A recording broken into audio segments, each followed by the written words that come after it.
Very good evening. Myself, Marina Francis. Welcome to today's episode of BMC Global Live Al Hilal Health World. Before we move on to today's topic, reminding you, please don't forget to like and share BMC Facebook page and subscribe to our YouTube channel for a variety of informative and entertaining programs. Most of us would have heard the term epilepsy, but we may not be sure or we may not know much about it. So joining with us today is a specialist in neurology, Dr. Roopchand PS. He completed MBBS from Government Medical College, Pariyaram, MD from Government Medical College, Trivandrum, and DM Neurology from Government Medical College, Alappuzha. Currently, he is working as a specialist in neurology at Al Hilal Hospital, Bahrain. He has been working with epilepsy patients in Bahrain for the past 3 years. So let's hear more about this medical condition, epilepsy, from him. Good evening, doctor. Good evening. Welcome to today's show. We are very pleased to have you with us today. Doctor, so today's topic is epilepsy. For me, when I hear the term epilepsy, the first word that comes to my mind would be seizures. Exactly. Yes. So I would like to know what is seizures. How could you explain that? Without explaining seizures, we cannot move on to explaining epilepsy. Seizures is a total outcome of abnormal electrical activity in the brain. Okay, so just like saying like fever, seizure is a blanket term. Okay, there are different types of seizures. There are different occurrences of seizures, different types. So seizure occurs due to an electrical abnormality in the brain. Consider the brain as a huge computer, a supercomputer with billions of connections. So when there is an abnormality in these connections, what happens? There will be abnormal electrical discharges in the brain. And these abnormal electrical discharges disrupt the normal function of the brain. And this comes out as a clinical symptom, which we call as seizure. And one important thing is that anybody can get a seizure. From a small child to a man who is going to die, you can get a seizure. And study says that 2% of the world population can have a seizure normally. So that means not every seizure may be a disease. It can occur in 2% of the population normally. Okay, doctor. So we got what is seizure. We heard from you. Definitely. Now, sometimes we may associate seizure and epilepsy to be the same, one and the same. Yes, so yes. I would like to ask you the basic question, what is epilepsy? How could you elaborate Exactly. on that? Actually, epilepsy is the preponderance to have multiple seizures. When a person have either 2 or more seizures only, we call him an epileptic. Okay? So epilepsy is actually a disease and it need to be treated. There are different types of epilepsy again. For example, atonic seizures, tonic seizures, tonic-clonic seizures, absent seizures, complex partial seizures. Like that we can classify into n number of types. Okay, so seizure is a clinical symptom and epilepsy is a disease. So, doctor, the next question that would come up is, who are the people more likely to get epilepsy, or who could get epilepsy? Epilepsy can occur to certain group of people. Let's say you have an injury to the brain. So this injury can disrupt the before said connections in the brain. Like you have a head injury due to a fall or a road traffic accident. And such people can later develop epilepsy. Similarly, your brain is damaged during childbirth. As a child, you have incurred an injury to the brain and it is there. Such people can develop epilepsy. Again, due to certain genetic factors, your connections are not proper in the brain. There are certain genetic syndromes. Such persons can also develop epilepsy. Also, certain changes in the internal condition of the body, like low hemoglobin level, or a change in the electrolyte level of the body, like change in the sodium, change in the level of calcium. All these can also bring about epilepsy. So conditions that causes a chronic impairment of these things can also bring in epilepsy. Okay, you understand? So Yes. there are a myriad of symptoms that can cause epilepsy. So even though it's a single term, it encompasses a huge variety of diseases. Okay. So, doctor, what comes up to my mind now is most have had a situation where we witnessed some person getting active seizures. And sometimes we stood clueless, not Yes. knowing what to do. Yes. Sometimes we ourselves start panicking. Yes. So, what should we do when we see a person getting That's seizures? a very good question, actually. So when we see a person seizing or there is a sudden loss of consciousness, the next thing that is going to happen is a fall. So if possible, break the fall. Because when a person falls down without control, he or she can go and hit or his or her head and can cause further injury to the brain. So if possible, break the fall. Second, make him lie down wherever he or she is. Okay, don't try to stand him up or sit him up. No, that's a strict no. Make him lie down. Loosen up all the tight clothes. Allow air to free flow. Okay, never ever put your hands or any objects in that person's mouth. It's a very important thing. Often people tend to do that. They may feel when a person is seizing, they may feel that he's out of breath, or they may feel even that he is going to die. No, it is not like that. And if possible, turn that person to one side. Okay, why? Because when a person is seizing, there will be a lot of secretions coming up from the mouth, and there is also a possibility that that person can vomit. So that material, if it goes out of the mouth, it is okay. But if goes into the windpipe, the person can choke on it. So in order to prevent choking, it is better if possible you turn the person to one side. And everywhere, you know where what to call, there is an emergency national number. Call that number and take the person to a center where they can get a neurology consult immediately. This is the common thing that you should do when you see somebody is having a seizure. So break the fall, loosen up the clothes, do not put anything in the mouth, allow free flow of air. If possible, turn the patient to one side. Thank you, doctor. That was a very good advice Yes. for all of us, actually. Everybody should know Yes, that. everybody need to be knowing that. Now, another question I would like to ask you: epilepsy. Yes. What would be your suggestions how to treat epilepsy? Okay.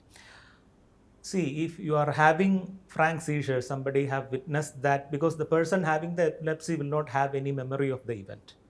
It is often the bystander or somebody, his friend or his partner or his parents, who will be witnessing the event. So if they says that you are having an epilepsy or some abnormal movements with loss of consciousness 1 or 2 times, definitely you need to visit a neurologist.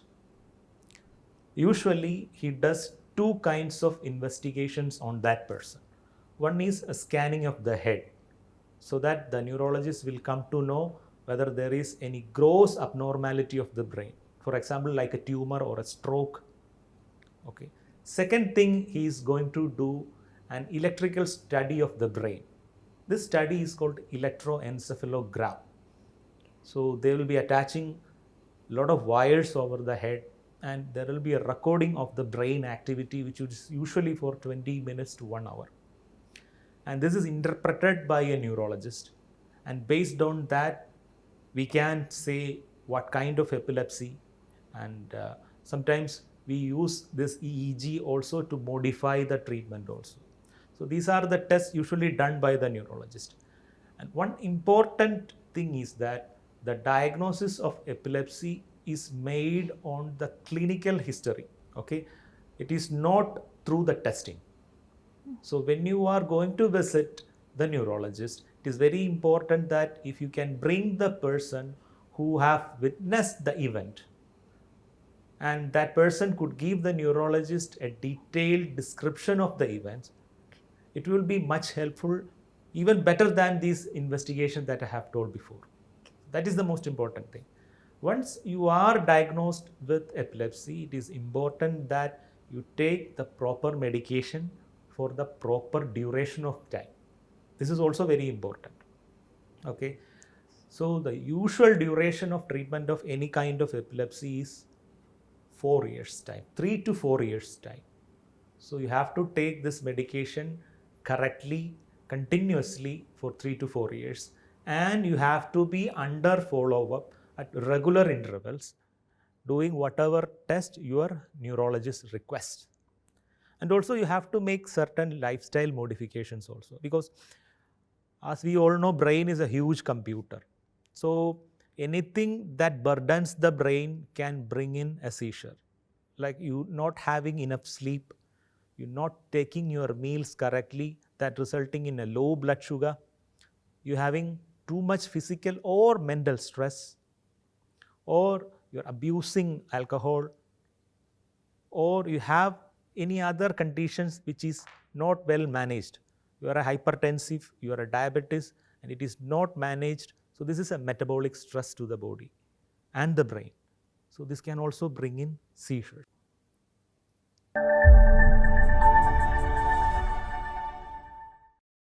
So, doctor, you mentioned about how epilepsy is diagnosed and the treatment. So, I would like to ask, how long should epilepsy be treated, or how long it can go? That's a very tricky question for a neurologist, but the usual duration is 4 years. Then again, all epilepsies will not go into a remission by 4 years. Only 60 to 70% go into a permanent remission after 4 years of treatment. 30% will have a recurrence once we stop the treatment. Of that 30%, 50% may need lifelong treatment. Then again, there are also genetic type of epilepsies that can run in families. So these epilepsies, since they being genetic, this is a part of you. This is due to a genetic aberrancy in your brain. So we have to treat such epilepsies for lifelong. But this is a very tricky situation, because you have to convince a patient first to take a medication for 4 years. Then at the end of the 4 years, sometimes you may have to continue this for lifelong. So this is a very tricky situation for the neurologist. It's a good thing that you ask this question, because now that people will know. Yes, doctor. Yes. Another topic I think very important I would like to bring up is pregnancy and epilepsy. Yeah. What about, what It's would a you like very to say? important thing, knowing what kind of anti-epileptic medications you can take in epilepsy. Whether an epileptic female can get pregnant, it is very important to know. Anti-epileptic medications tend to have certain kinds of side effects which can affect the developing fetus inside the mother's womb. So a pregnancy should be planned in an epileptic female. So before planning this pregnancy, this epileptic female should tell the neurologist and the treating gynecologist that, okay, we are planning for a baby, so that they can modify the drugs which has got the least side effect, and the neurologist can start it at a very minimal dose at which her seizure is controlled. Added on to that, she is usually prescribed with a vitamin called folic acid, which tend to in a way prevent the development of this abnormality in the fetus. So it's always a planned pregnancy with collaboration between neurologist and the gynecologist. And during pregnancy, usually by 18 to 20 weeks, certain scans are done to detect these abnormalities in baby. And with these scans, we can now, with modern scanning techniques and all, we can very well detect these abnormalities, whether it is present or not, we can know. Usually, if everything goes well, 90% of the cases, the baby is safe and the mother doesn't develop a recurrence of seizure during pregnancy. And also, pregnancy is a fluid overloaded state for the female. And there are actually two things working to get the toxins out of the body in that person. One, the liver, second is the placenta. So whatever drug the pregnant lady is taking, it is easily eliminated and it is more diluted. So sometimes we may need to increase the dose mid-pregnancy and all, because otherwise the patient may get a breakthrough seizures, or if the patient gets a breakthrough seizures, due to that we may have to modify the medication. So it's a very tricky situation, and there are pregnancy registers for epileptic patients to detect these kinds of fetal abnormalities and to monitor their well-being. Okay, doctor. Yeah. So another important aspect was, in the beginning you said any age group people could get Yes. epilepsy. So how is epilepsy in children handled? Epilepsy in children is again a very tricky situation, because not like the adult patient, the children may not be, especially toddlers and infants, they may not be able to explain what they are experiencing. And falls are very common during this age group. So sometimes epileptic falls may be taken as normal by the parents and they may fail to detect it. Sometimes certain kinds of seizures in which absent seizures, this seizures comes out as just vacant stares only. So usually what happens is that in the class, teachers will take them as what? Backbenchers. Those who are not studying, those who are absent-minded. And often they tell this to the parents, and parents may also notice that at home also the baby or the child is having these kinds of vacant stares. And only very late, when the child develops an overt kind of seizure, they will be aware that, okay, this is something abnormal that should be taken care of. So it is a very tricky situations in pediatric age group. You should be very observant, and the parents should be very observant also in such cases, especially if the child is not having adequate development or sudden backwardness in schooling, or recurrent falls without any explanations, or any other abnormal behaviors. All these can be a part of seizures in childhood. And the evaluation is the same way with the scan and electroencephalogram. Sometimes in children, in addition, we may need genetic testing also, because in children there is a chance of genetic epilepsy coming more than in the adults. So in children there will be more chance of genetic epilepsy, so we do genetic testing. Third thing is that the anti-epileptic medications that we give in children are based on their body weight. So 4 years means a child now having 4 years of age, at the end of the treatment will be 8 years of age. So he or she will be gaining weight. So we have to dose adjust more frequently.